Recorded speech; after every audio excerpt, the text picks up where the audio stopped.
Nestes dias de confusão mundial, há uma extrema necessidade de homens e mulheres que lutem corajosamente pela verdade. Martin Luther King Jr. Quando expor um crime ou criminoso é tratado como cometer um crime, obviamente você está sendo governado por criminosos. Não há nada defensável em crimes perpetrados pelo governo. No clima atual, obedecer à consciência e falar a verdade sobre o Estado policial pode facilmente torná-lo um inimigo do Estado. Quando qualquer governo se torna indistinguível do mal, e esse mal assume a forma de roubo, prisões arbitrárias, experimentações científicas ou algum outro meio diabólico de servidão, esse governo perdeu seu direito à legitimidade. É fácil permanecer calado diante do mal, mas tempos difíceis exigem uma conversa franca e palavras duras. O que mais falta hoje são aqueles com coragem moral que arriscarão as suas liberdades e vidas para falar contra o mal nas suas muitas formas. Ao longo da história, indivíduos ou grupos de indivíduos levantaram-se para desafiar as injustiças da sua época. No ápice houve Jesus Cristo, um pregador itinerante e ativista que morreu desafiando o Estado policial do Império Romano e a teocracia dos judeus. Ele forneceu um modelo para a desobediência civil, seguido por religiosos ou não que vieram depois dele. É apropriado lembrarmos que Jesus Cristo, a figura religiosa adorada por cristãos e muçulmanos pela sua morte na cruz e subsequente ressurreição, pagou o preço final por se manifestar contra o Estado policial da sua época. Jesus era inconformista radical que desafiava a autoridade a cada passo.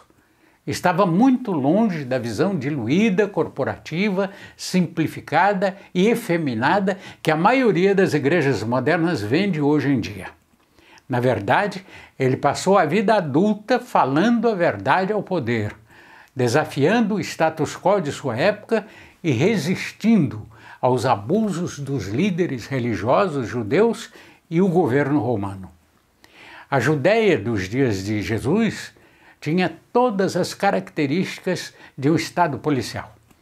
Uma presença policial generalizada, vigilância, cidadãos com poucos recursos tratados como suspeitos contra o Estado policial e um império militar, a lei marcial e a retribuição política usada contra aqueles que ousaram desafiar o poder do Estado e da religião.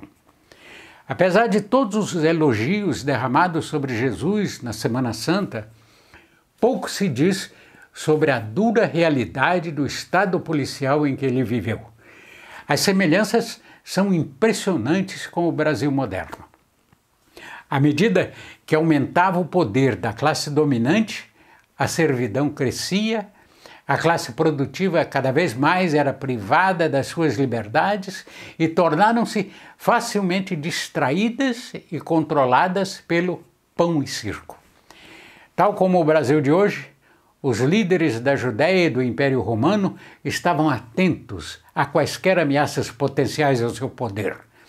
A vigilância do Estado atuava como investigadores, executores, algozes e carcereiros. Hoje, esse papel é desempenhado pelo STF e pela PF em todo o país. O Império Romano utilizou as suas forças militares para manter a paz, estabelecendo assim um Estado policial que atingia todos os aspectos da vida de um cidadão para impor a vontade do Estado. Hoje, agentes federais executam mandados de busca para supostos crimes de opinião. À medida que o Império Romano se expandia, a liberdade e a independência pessoal desapareceram, assim como qualquer sentido real de governança local e consciência nacional. Da mesma forma, no Brasil de hoje, os cidadãos são, em grande parte, impotentes, sem voz e sem representação face a um governo federal sedento de poder. Uma sensação de desamparo toma conta da nação. Eventualmente, Roma, em conluio com os líderes judeus, estabeleceram uma ditadura permanente que deixou os cidadãos à mercê de um regime totalitário e opressivo. Não muito diferente das forças políticas e judiciais de hoje, com seus exercícios de prender primeiro, perguntar depois. O soldado romano tinha o exercício da força na ponta da lança e o STF na ponta da caneta. No tempo de Cristo, o poder central considerava todos como potenciais insubordinados e como ameaças ao seu poder. O dissidente era visto como um desafiante direto ao imperador. Um revolucionário, sempre considerado culpado e merecedor das penas mais selvagens, eram punidos pública e cruelmente como forma de dissuadir outros de desafiar o poder do Estado. A execução de Jesus foi um desses castigos públicos. Atos de desobediência civil cometidos por rebeldes.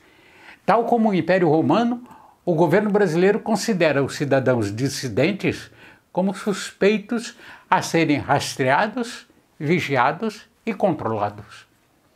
Jesus também foi considerado um revolucionário político, começando com seu ataque aos carregadores de dinheiro e comerciantes no templo judaico, um ato de desobediência civil no local da sede administrativa do Sinédrio, o Conselho Judaico Supremo. O relato da prisão de Jesus na calada da noite atesta o fato de que os judeus o viam como um revolucionário. Estranhamente semelhante às prisões atuais determinada por um déspota do STF. Em vez de simplesmente perguntarem por Jesus quando vieram prendê-lo, seus perseguidores combinaram previamente com Judas. Agindo como informante do governo, Judas inventou um beijo como um marcador de identificação secreta, sugerindo que um certo nível de engano e trapaça deve ser usado para obter a cooperação deste aparentemente revolucionário perigoso. Nos dias de Jesus, os manifestantes não violentos não eram sumariamente presos e executados. Na verdade, os sumos sacerdotes e os governadores romanos normalmente permitiam que um protesto de pequena escala seguisse o seu curso. No entanto, as autoridades governamentais foram rápidas em eliminar líderes e movimentos que pareciam ameaçar o seu poder. As acusações levantadas contra Jesus de que ele era uma ameaça à estabilidade da nação se opunha ao pagamento de impostos e que afirmava ser o rei legítimo eram puramente políticas, não religiosas. Para os romanos, qualquer uma destas acusações era suficiente para merecer a morte por crucificação, que era normalmente reservada aos radicais, revolucionários e aos piores criminosos. Jesus foi apresentado a Pôncio Pilatos como um perturbador da paz política, um líder de uma rebelião, uma ameaça política e, mais gravemente, um pretendente à realeza, um rei do tipo revolucionário. Depois de Jesus ser formalmente condenado por Pilatos, ele é sentenciado à morte por crucificação, o meio romano de executar criminosos condenados por alta traição. O propósito da crucificação não era tanto matar o criminoso, mas sim uma declaração imensamente pública, destinada a alertar visualmente todos aqueles que desafiassem o poder do Estado. Consequentemente, foi reservado apenas para os crimes mais extremos. Depois de ser cruelmente açoitado e ridicularizado, Jesus foi pregado numa cruz. Jesus, o revolucionário, o dissidente político e o ativista não violento, viveu e morreu no estado policial. Qualquer reflexão sobre a vida e a morte de Jesus no estado policial deve ter em conta vários fatores. Jesus falou fortemente contra coisas como controle de pessoas, violência estatal e política de poder. Jesus desafiou sistemas de crenças políticas e religiosas de sua época.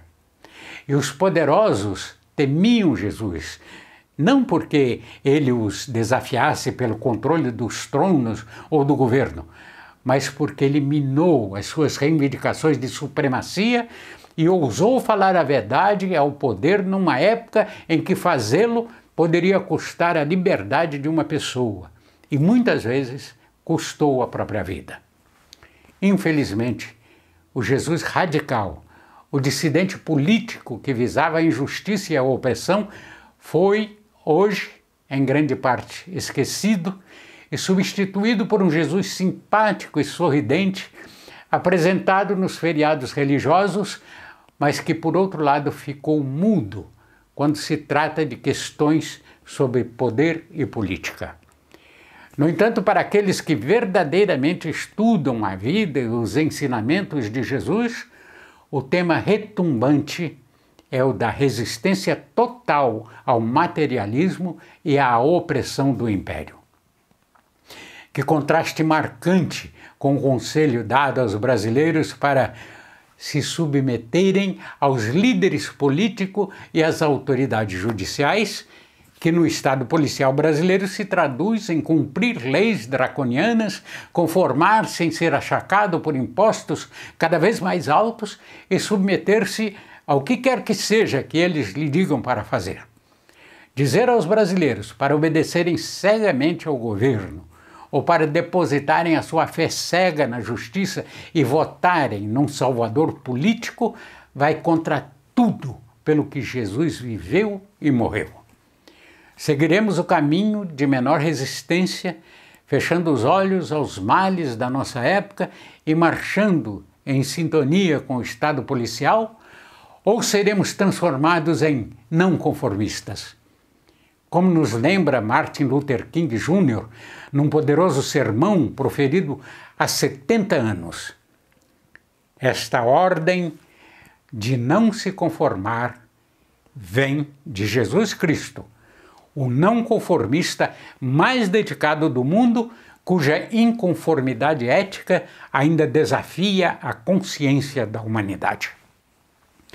Em última análise, deixo claro que o exemplo para a nossa época e a contradição que deve ser resolvida é se o Jesus é o real carneirinho pregado nas igrejas ou o radical político que enfrentou o poder judeu e romano e foi crucificado como um aviso aos outros para não desafiarem os poderes constituídos.